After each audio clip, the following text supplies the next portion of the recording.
Now, right off the rip, two things stand out to me that I absolutely like. The first one is gonna be the performance, because we got a 4.4 liter twin turbo V8 producing 717 horsepower, 738 pound-feet of torque, paired nicely with an 8-speed automatic transmission, giving you 12 miles per gallon in the city, 17 on the highway, and you get 25 miles of pure electric understanding. Now, to most people, that might not sound like a very big deal, but trust me, I ran this joint down to the bone gristle, filled it up many a times, because obviously I was driving around this thing and going crazy. I had to use that electric motor, electric assisting motor, or whatever, that's combined with your actual engine combustion, internal combustion engine. Damn, I'm everywhere right now, y'all. Just stick with me though. This joint has probably some of the best ambient lighting outside of Mercedes that I have seen in a car. And on the door panels, you got your memory seats integrated within there, which are real memory seats. You got the real deal Holyfield memory seats up in there. All you gotta do is press and go. You don't gotta press and hold or nothing, or none of that fugazi finagling stuff.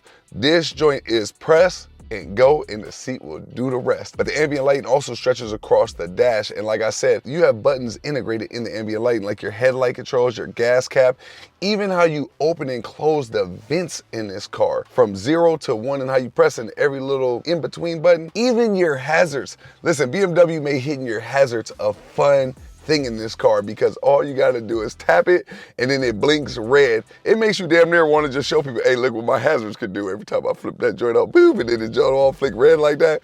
That joint historical. I ain't never seen a car or SUV of any kind make it fun to hit the hazards or make you look forward to hitting the hazard button. Crazy. Now, the third thing I was gonna say was gonna be about the fact that you can go from rear wheel drive to 4-wheel drive. That is so legendary. I mean, that joint is big and legendary right there. I ain't gonna lie to you, because you can literally put this joint in rear wheel drive, have a blast from the straight pass, and bend that block with that. But then when you want to hook up and get your best 0 to 60 time, you can put that joint in 4-wheel drive or 4-wheel drive sport, and it's gonna give you everything you want every single damn time while looking this good. And speaking of 0 to 60, we got a 0 to 60 in 3 seconds, but I'm not gonna lie to y'all, I ain't gonna hold you. I think it's around like 2.5, maybe 2.6, maybe even 2.4 0 to 60, because how this joint just plants and goes, and then you hear those turbos. When those turbos spool up, listen up. I got a whole list of things I like and love about this car. My wife, who don't care nothing about performance cars at all, absolutely loved this car as soon as she got into it. And that's one of my biggest tests, is do my wife like it? Because my wife don't care nothing about cars. My brother DJ, who cares nothing about cars, as soon as he seen this, he was like, man, that is nice. He loved this car just like my wife. I even add one more. My dog Frankie, he live in the Bay. Shout out to my dog Frank the Tank. He literally loved this car along with his woman as well. Marty, shout out to Marty Meyer. It's not just a paint job either. This paint job is legendary. It's called Isle of Man Green, or Isle Man Green. Either way it go, it's legendary. With $120,000 price tag entry level, $150,000 with all the bells and whistles like the one we're in, $145, $150-ish. But either way it goes, it's worth every bit of it. And like I said, it's universally beautiful to everyone. You know what I mean? Like car enthusiasts, regular civilians, every single day. We was looking at this car like, damn, that joint look good. And if they get inside and they see this interior with all this carbon and ambient lighting, listen up, they set it off with this joint at BMW. And like I said, when those turbos spool up and then that exhaust get to kicking out the back, because now, I'll get excited now. We got snap, crackle, and pop straight from the factory. What is better than that, along with those turbos spooling up? I mean, it's just,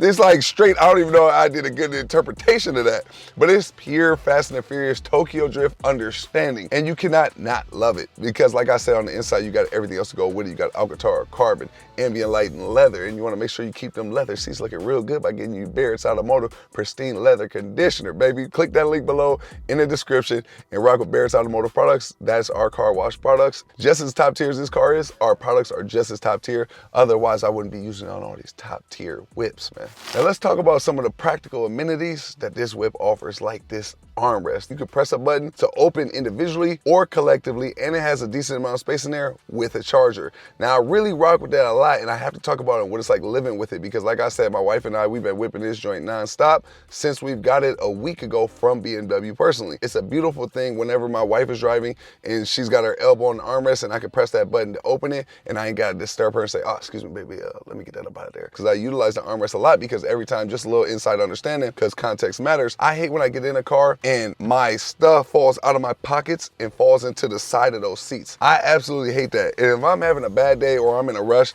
that stuff will piss me off like no other. I ain't even gonna lie to y'all. That's full transparency right there. It just make me and put me in a bitchy, agitated, irritated mood. So I just take everything out of my pockets and I use the center armrest a lot in any other car or SUV that I have, whether it's our own or from these manufacturers. So I had to talk about that, and I had to get at a like type love, because I absolutely love this armrest. No cap in the wrap. Now, I've already talked about how you open and close the vents digitally through your ambient lighting type screens, which is still legendary. Can't get my mind past it. But what I didn't mention is how you control the airflow is through these circular spindle type knobs with arrows on them. That right there is cool, but at the same time, it kind of isn't the most responsive, and it's kind of like just free willy-nilly, but at the same time, I kind of like it. It's like something I like, but then I dislike. Maybe it's something that I'm neutral about, because I don't have a problem with them, but I don't love them either. But I do think they are modern and futuristic, and I think it was a push towards the future, because I think it's cool, because you can't really see the vents in this car because they're integrated so seamlessly within the dash and the ambient lighting and all that legendary carbon fiber that you want to keep clean by getting your Barrett's Automotive exceptional interior cleaner, but by clicking the link below in the description. But I didn't really have a problem with it. I like how innovative it is. So like I said, it has to be a neutral thing. But at the same time, I kind of don't like how you have to control the airflow, but kind of a little bit, like I said, it's neutral. So I rock with it nonetheless. And I think it's dope and innovative that they did that. But I will say it is a little difficult just using the spindle knob, because unless you're feeling where the air is flowing out of it, which direction, and obviously knowing which one you're pointing in the direction that you're pointing at, I mean, you don't really see it. Like say for instance, what I'm trying to say in the most simplest way, if there was a way that you could see the airflow through the infotainment screen, because in a lot of cars in 2025, you can work with and control the airflow through the climate controls, which I think would be a better touch versus those, which like I said, I like that they were innovative with it, and I've never seen that in any other car or SUV. So I do like their innovativeness and how they're pushing the envelope and threshold to make it more futuristic. But I think if they put it through the infotainment screen, like how you would in a Tesla, like how you can, manage the airflow and which direction it's going in, I think that'd be a lot more easier for everybody included, instead of these little spindle things, even though those count for something, and they're better than the regular climate vents and how you change direction in a regular car. So that's something that's neutral, but at the same time, I love the modern and innovativeness of it. So y'all take what y'all want from it. Like my wife says, eat the meat, spit out the bones. Next up, let's talk about the Bowers & Wilkins sound system up in this joint, because man, oh man, where do I even start? This joint goes crazy, and you could tweak it, modify it, customize it with bass, treble, highs, lows, mids, everything like that. And that makes it just that much more top tier. So I gotta rock with this Bowers & Wilkins sound system. And I don't think it's a like with this one either. I think it's a love. In fact, there might be a lot of loves about this car, because it just offers so damn much. I'm not gonna lie to you. So I rock with the Bowers & Wilkins sound system, so I had to mention that to y'all. Next up, I have to talk about the fact that you can open and close the trunk from inside the car without ever leaving the car. And I like that a lot, because there's a lot of expensive cars that do not let you do that simple gesture. So I have to acknowledge that, because they do have it. Now, there is a caveat. You cannot open and close the trunk through the key fob. You can only open the trunk through the key fob. You cannot close it. So I do wish that you could do both through the key fob, just like you can do from inside the car, but nonetheless, they have it inside the car, so no complaints here. Just something I wanted to mention to you. Now, we can't end this video without talking about the handling and suspension on this car, because you can go into the most top of the mook mode, being rear wheel drive, 4-wheel drive sport, and it don't matter. The suspension on here will feel ultra comfortable, no matter what setting you got it in. Even in the most highest track mode setting, it is still ultra comfortable. And I don't know if it's just the suspension or these seats. Either way it goes, it's a blessing to have it. And I will say, no matter what corner you go around, it feels like this joint was made for every corner every bend of the block. I don't care how you slice it or dice it. This joint handling and suspension is full top of the mook, and I have to acknowledge that because I absolutely love it in this car. You wouldn't think that this car is going around corners and bending the block the way that this joint do. It does it so effortlessly, so I had to talk about that. So next up, let's talk about this digital gauge cluster and this heads-up display, because you can simultaneously kind of get them to match one another, and this has to be the most massive heads-up display that I probably ever have seen, and it has a super high resolution. It's intuitive and easy to use. The same can be kind of said-ish for the digital gauge cluster. It can be reconfigured anytime you want, however you want, whenever you want, whether it's from augmented reality, all sorts of different displays up in there, you know what I mean, that you can break down. If y'all want a list of all the features that this car has to offer, all you gotta do is go watch my 5-minute review in a 5-minute format, in a short, comprehensive, legendary way that's gonna break down every last feature of this car within a 5-minute format. If you haven't checked out any of those videos, make sure you do it. I'll link it below because that video always comes out for the most part before what it's like living with. So that digital gauge cluster is kinda easy to use, but then at the same time, it's kind of not when you first get in this car. Now, once you got the lay of the land, of course, it's easy to use. But when you first get in, it's a bit overwhelming. I'm not even gonna lie to you. Type discouraging too, because there's so much tech, and this is a neutral thing that I'm talking about with this car. It's not a dislike, because I love all the tech that this car offers, but it is a neutral thing that I just have to throw out there for anybody that's thinking about buying this car, or want to buy this car, and you've never been in this car or any of the brand new 2025 or 2024 BMWs. The tech in this car is so dope, but at the same time, it is so overwhelming and damn near discouraging. Like, I can see if like you're an old geezer and you got a hard time just keeping up with your cell phone, how this would be overwhelmingly discouraging to be in and try to figure out, because there's so much tech and so many different things that it offers. In fact, the infotainment screen even offers you an option to go to a search engine to search in what exactly you're looking for, because I think even BMW knows that the lay of the land in this joint is so hard to get to when you first get in this car and you don't know nothing about it, that they got to give you a search engine. So anytime you dealing with an infotainment screen and that joint got a search engine, you know that joint is hard and type difficult to understand when you first get in the car. But like all things in life, once you figure it out, it becomes very easy. You just got to get into the habit of it and knowing what's going on up in here. And the digital gauge cluster is no different than the infotainment screen, but everything has to be worked through your steering wheel controls right here on your settings button on your steering wheel, which for some reason I just think I don't know how they could have did it, but maybe they could have made it a little bit more simpler to work through that digital gauge cluster. I don't know, man. I ain't gonna lie to you, but there has to be a simpler way to navigate through that digital gauge cluster. And the reason why I don't think this one's the easiest is because it just is like a little gear knob thing on the steering wheel. Like, it doesn't say nothing about how to navigate, but I guess you just start clicking stuff and you'll figure it out, and that's ultimately what I did. And that's ultimately what most of y'all would do out there in the world. So I guess it is what it is, but I don't know how they would make that infotainment screen more easy to navigate, but they have to find a way, because man, that stuff is complicated. And now I'm gonna get to one of my dislikes. I don't like the fact that the only way you can turn your heated or cooled seats or even your heated steering wheel is through the infotainment screen. And then even turning up the temperature in this car up or down is kind of a hassle. Sometimes you can't just drag it how you want. You got to keep tapping it. Sometimes I get why some people say they don't want everything through the infotainment screen. And then I also understand people who want the analog buttons. And then I understand the people who are futuristic and modern in their thoughts. They want everything integrated within there, and you just got to figure it out. But sometimes when the infotainment screen is like overly complicated to kind of get at first, like that can be like very discouraging. You in here, the car's real hot, you're just trying to cool down. Or the car's really cold and you're just trying to heat up. And then you just gotta deal with that infotainment screen. And sometimes, I'm not gonna lie, that joint can be a hassle when you first get in this car. But now I've had the car for a while, I get in, I know where everything is, boom, I just get right to it. So I'm assuming that's what BMW is assuming that you'll learn over time. But I can see some people, because you gotta think, I'm a person that reviews cars for a living. So, and I do this all day, every day, and it's a blessing, all glory to God. But if it's this hard for me when I first get into a car, imagine your everyday person, BMW. You gotta think about that. Like, I'm used to this kind of to a certain extent, but this for your everyday regular, nah, man, that would be overwhelming. We just got to figure out a way to navigate through all of the amenities and top level tech and features that this car offers in a much more simpler way, if that makes sense.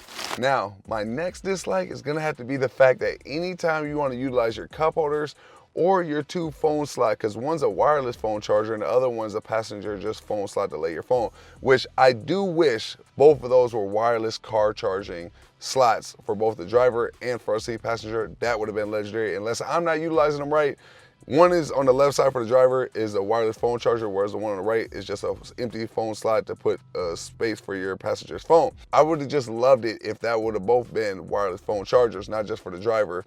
But nonetheless, we'll take what we can get. Beggars can't be choosers, so we got a phone slot for both the driver and front seat passenger, but the left one is just a wireless phone charger. But anytime you want to utilize that or the cup holders, you're always clicking on buttons on this big desktop that's right in the middle, or that mouse is spinning, it's clicking, it's moving things, you're hitting different setup modes and different things like that. So it's just kind of in the way. It took almost 4 days for me to figure out that there was 2 USB-C chargers in front of that nose right by the cup holders, because that thing is so massive and so big it kind of overlaps like a dolphin's nose right over the top of the cup holders, to where you kind of can't even see it unless you really lean forward and look into that joint and see what's going on. This whole center desk thing is kind of unnecessary in my opinion, but like I said in the BMW M8 competition video, I love that BMW caters to all their people that's, you know, back in the day, old geezer type, they want to, you know, need the mouse and they need all this other stuff, but it's kind of redundant with that big centerpiece right here, because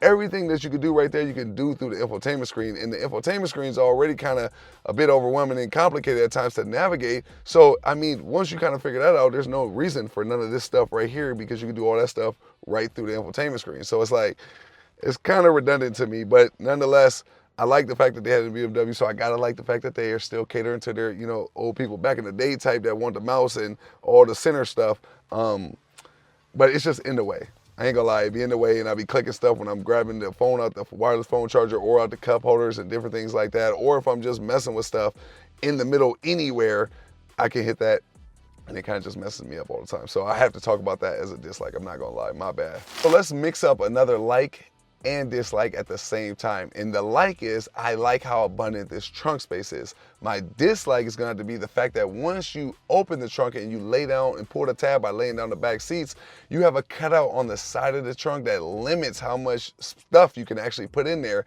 which the Toyota Crown, I also did a review on that. I didn't like that, and I talked about that and what it's like living with, because my wife and I, we take a ton of road trips on our other YouTube channel, Love and Slim. Make sure you go subscribe if you haven't done so, and make sure you give it a like and tap in with everything we got going on over there, because we do a lot of adventures, a lot of legendary experiences and different things like that over there. So if you're not tapped in, make sure you go tap in as soon as you're done with this video and catch up.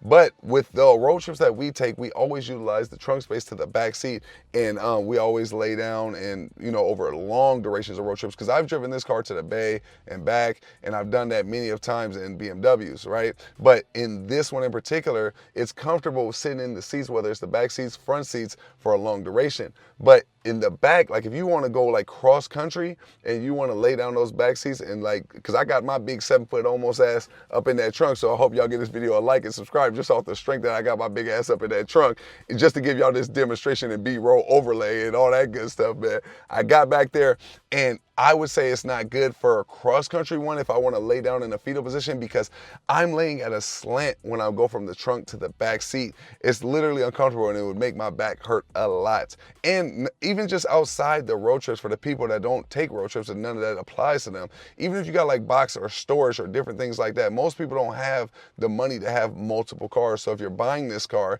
you know, you need a one-size-fit-all. That's what everybody wants, whether they buy a house or a car. They want a one-size-fits-all that's going to fit them, and they can work with them for the rest of their life.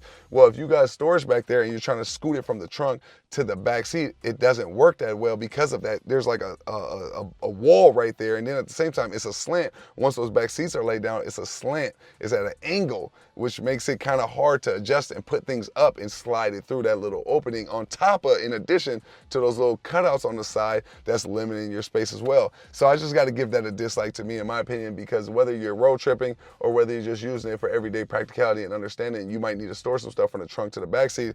It just makes it more hard to do so, and the opening ain't that big, honestly. So my next dislike, it's a like and a dislike. So the LED lights in this car, I like the fact under the reading lamps in the front and back, they could be brighter, but I guess they're bright enough. My dog Farid would say so. And because we talk about all this stuff before I actually do these videos, and I like to see what he dislikes and likes about the car, and I also like to see what my wife likes and dislikes about the car, and some of my homeboys when they're around, different things like that, because it gives you full context and different perspectives, right? Because sometimes we can be biased to what we just like, and when you get other people's opinions, you're like, oh, okay, I can see that. I would have said that was a dislike before, but now I understand my wife's perspective. I'm like, oh, okay, makes sense. Okay, that's not a dislike. I can see that being just a neutral thing that maybe I should mention to my audience and different things like that. I try not to come with a full biased opinion with a lot of stuff, but certain things I am absolutely biased to. And one of them, and I dislike this about this car, is that this sun visor, which is wrapped in Alcantara, very nice and legendary, and just like these B-pillars and roof liner and all that good stuff. But the sun visor detaches, but it does not extend. And the reason why that's such a big deal to me is like, okay, cool, you can block out the sun visor on the side to a certain degree, but there's like a gap in between that sun visor, and there's sometimes of the day where that gap is just where that sun is beaming at the most, and I want to just close that off completely and not have the sun beaming in my face, right in my eyeball, dilate my pupils and different things like that, because the pupils is measuring the whip, and the whip measure the pupils, I don't know, it's my Caucasian side, man. But either way it goes, I just wish that that joint could extend, man. So I really dislike that. I damn near probably hate that. I ain't gonna lie to you, because I just can't understand that's such a simple thing to throw in somebody's there. Who let that just go through and green like that without saying, hey, the sun visors don't extend, let's add that to the mook, you know what I mean? But the other thing I dislike, which just has to be something improved on, but it's not like a hate thing for me. And it's the fact that we got this LED light in the sun visor that's just not bright enough, but I will give BMW credit for having an LED white light. It's just not bright enough. That joint got to be a whole lot brighter. It's like that joint got a 10 over it, and it's just not bright enough. I think that's just weak, but they got to improve on that. So the next thing I will say though, one thing I do love about the car, you can literally go through the infotainment screen to access all of your like headlamps in the car, whether it's the front ones, the back ones, because in case you ever been in a car and you forgot to, one of your backseat passengers forgot to turn off the back light back there, you gotta reach all the way back there, and sometimes you gotta do it while you're driving. That's not the safest thing to do. You can literally control all your lighting in this car right through the infotainment screen, if you can find it.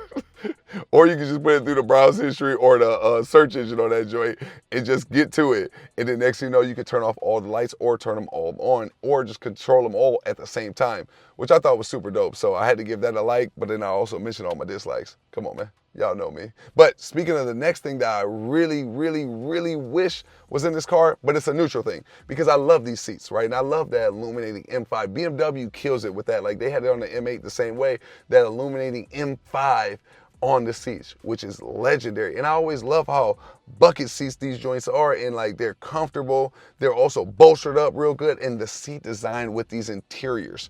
Listen up, BMW kills it with the paint jobs. They kill it with the interiors. I just rock with how BMW puts things out there. The carbon fiber on there with the ambient lighting.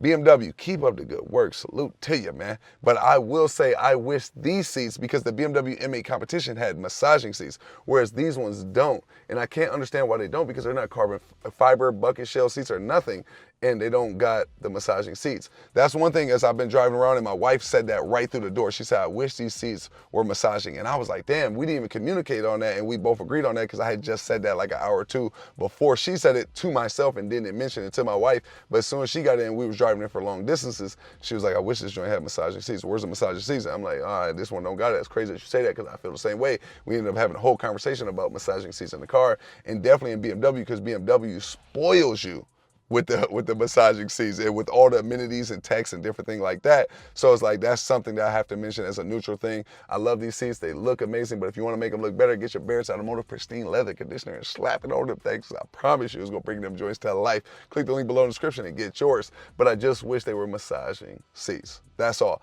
But that's it. That's all for this video, man. I hope y'all loved it. If you did, if you rock with it just as much as your boy, give this video a thumbs up, subscribe if you're new to the channel, and watch all the other videos that we put out for y'all, because we got a whole lot more legendary videos coming for y'all in real time. So make sure y'all stay tuned for it. And if y'all want to follow and see everything I'm doing with these car reviews in real time, the day that I get the cars, make sure you follow me on Snapchat. The links are below in the description, because I'm posting on there daily, and I'm giving y'all all this legendary car review content. No gap fillers, no editing, no nothing, just raw an authentic old slim, tall guy, top of the mook understanding on Snapchat. So make sure y'all follow me on there by clicking the link below in the description. But that's it. That's all for this video, man. I hope y'all enjoyed it. Make sure y'all have a blessed day, man. Make sure you put the right energy out in the world because you will get it back. And make sure y'all stay tuned for all the videos we got coming y'all way. Until next time, you dig.